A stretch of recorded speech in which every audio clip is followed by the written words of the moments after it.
of your score, each and every inquiry, and that's a hard inquiry, that's when you go and you're attempting to gain credit from someone. So not a soft inquiry. So if you go through State Farm and you're trying to get insurance and they're going to pull a credit report on you, that is going to be a soft inquiry. If it's for employment, that's a soft inquiry.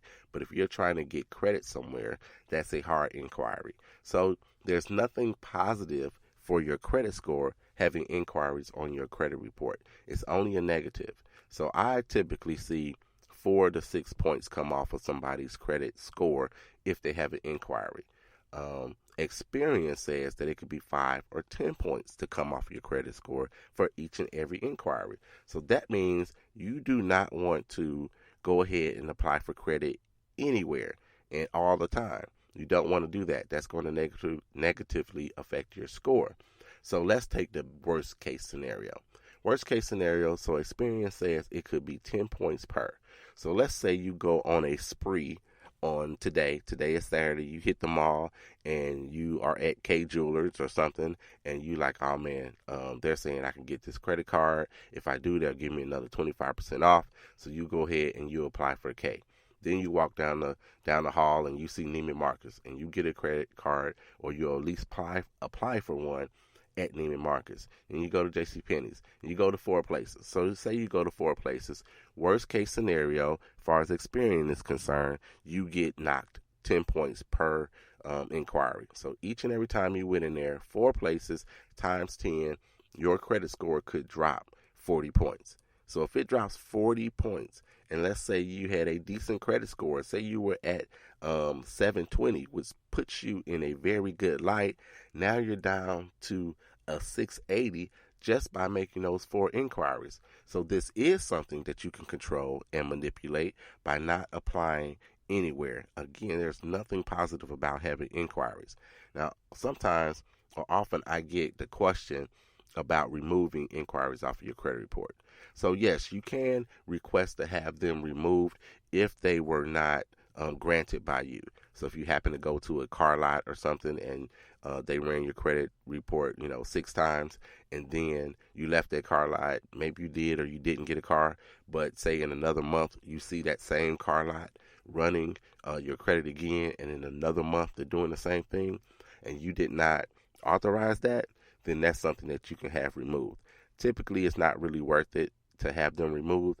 Your inquiries stay on your credit report for 24 months, so that's 2 years. However, after 12 months, the scoring system doesn't even bother to count them against you or factor them in at all in your particular account. So look, we are past halfway time of the show, so we got to get to the question of the day. Before I get to the question of the day, I want to give a few more birthday shout-outs. So I got to give a shout-out to Jeremy Swift, that's King Swiss, one of my frat brothers from the Alpha chapter of Kappa Alpha Psi Fraternity Incorporated. Happy birthday to you. I want to give a shout-out to Julie Bernard. Happy birthday to you. She actually is married now, and if I could pronounce her last name, I would, but happy birthday to you, Julie.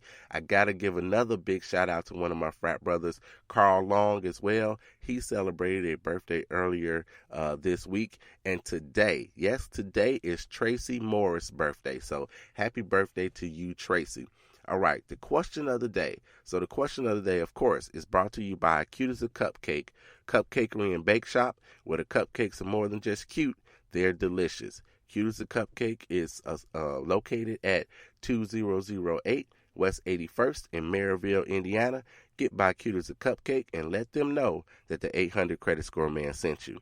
All right, so our question of the day comes from Mr. Robinson. Mr. Robinson is, Jamal Robinson is out of the state of Florida, and his question was, are trade lines / authorized users really worth it, and do they work?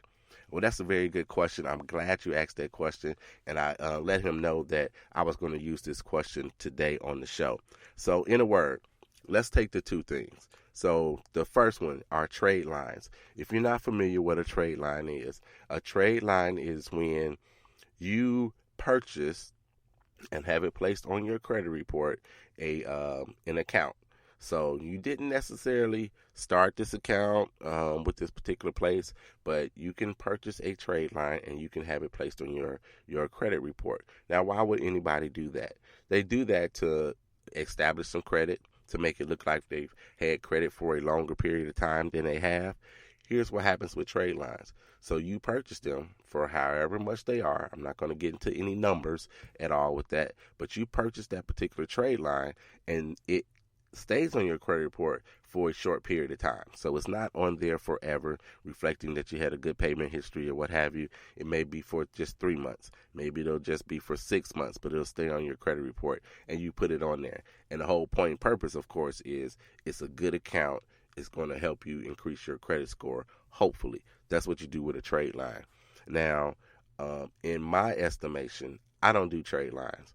Talked about what I do when I'm trying to restore your credit and to have credit restoration done right. I do not do trade lines personally. That's not because they're not effective. They are effective. However, I'm talking about doing it right and doing it the right way. So I don't do trade lines, but will they work? Absolutely. They will work in most instances. You need, you need a real good reason to do a trade line. So let's say you are going to try to purchase a home relatively soon. You're going to purchase a home in the next 6 months or something of that nature. Your credit score is lagging a little bit, and you want to make sure that your credit score gets that bump. Maybe you want to do a trade line. I don't particularly suggest it, but you can absolutely do a trade line. So let's jump to the second portion of what he asked. So he said, are trade lines / authorized users really worth it, and do they work? So yes, trade lines will work, but they work for a short period of time. When other companies come to fix or repair your credit, they're not absolutely teaching you how it's done, what the formulas are, what you need to look out for, and what you need to do. So in my business, and what I do is to try to teach you some of those things within our conversations. And so let's jump to the authorized user portion of what he asked. So yes, authorized users absolutely work. They are probably my most favorite thing to do when it comes to helping people with their credit scores. If you don't know what an authorized user is, here it is. The authorized user is when someone with a good account, maybe it's your wife, maybe it's your husband, maybe it's your mother, your father, they add you to a credit card that they already have. This credit card needs to, one, have a positive credit history when it comes to payments. They shouldn't have any late payments. I don't care if it was 10 years ago or if it was 7 years ago or it was 5 years ago. They shouldn't have any late payments at all. So it should always be on time. That credit card should also be long credit card. So you don't want to be added to a credit card that's only 2 years old or it's only 2 months old. You want to be added to one that's a minimum of 7 years old. You want to be added to one of those. You also want that card to have a good limit on it. So it has a good limit, whatever that means to you. So sometimes people are saying, 1,000 is a good limit. I would say 10,000 is a great limit. So you want it to have a good limit on it, and you want it to have a relatively low balance. You always want to have a relatively low balance. It does not have to be a card that person is using often.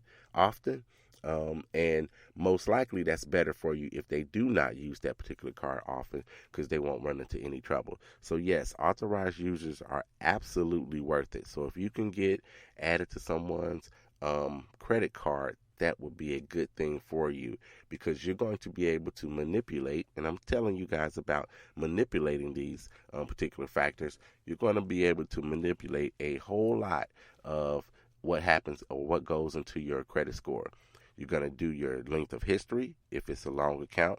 You're going to use your debt utilization in there as well. If it's got a good payment history, you are affecting that as well. And if you didn't have a credit card at all, never had a credit card, you're going to also create a good mix for yourself. So all of those factors you can do with this one action for your particular credit report and your credit score. So that's 90% that you can affect your credit score by just making this one particular action, by becoming an authorized user. One of my absolute favorite things that I like to recommend to my clients. All right, so thank you so very much, Mr. Robinson. I appreciate it, Mr. Robinson from Florida. He contacted me through, I believe, the Facebook group Credit Score Comeback. So if you're not a part of that group, please get in that group, Credit Score Comeback. We have these kind of conversations each and every day of the week, and you get other information as well. So make sure you join that Facebook group, Credit Score Comeback. Again, thank you, Mr. Robinson. You are officially a part of the 800 Credit Score Man Show family. The credit score, the question of the day is brought to you by Cute as a Cupcake, Cupcakery and Bake Shop, where the cupcakes are more than just cute, they're delicious. 2008 West 81st in Maryville, Indiana. All right, people. So look, let's jump into, before I go, let me throw out a couple of more shout outs as well. I want to give a shout out to, in my estimation, now this is my estimation, everybody will have this particular argument, but you talk about a songstress, a person that leads praise and worship, I want to give a big shout out. I think in 3 days, all good things come in threes, Kim Werner will be celebrating a birthday. So happy birthday to you, Kim Werner. She leads praise and worship over at Living Purpose Church in Aurora, Illinois. So look, if you guys ever get to Aurora, Illinois, get to Living Purpose Church and check out Kim Werner. I also want to give a shout out to Lucian Frederick.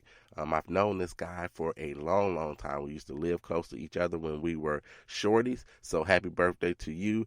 I called him Lulu when we were little. So happy birthday to you, Lucian. And I got to give a big birthday shout out to Rhonda Chisholm as well. She's celebrating her birthday coming up as well. So happy birthday to all of you guys. All right, so let's jump back into the show. All right, so we talked about your payment and paying on time. That's 35% of your credit score. Then we talked about those inquiries as well, hard and soft inquiries, and there's nothing positive about having them on there. Let's talk about your length of history. Now, I alluded to it and talked about it a little bit. If you have an account that was 10 years old, let me step back. This particular category is labeled wrong in my estimation. It should be your average length of history. So just because you had a credit card back in 2000 doesn't mean that your credit report is going to say that you have a 17-year credit history. It's probably going to reflect something much shorter than that. Every time you add another account, whether if it was 5 years ago, then you got another one 3 years ago and another one 2 months ago, they're going to average that out. So that is your length of history.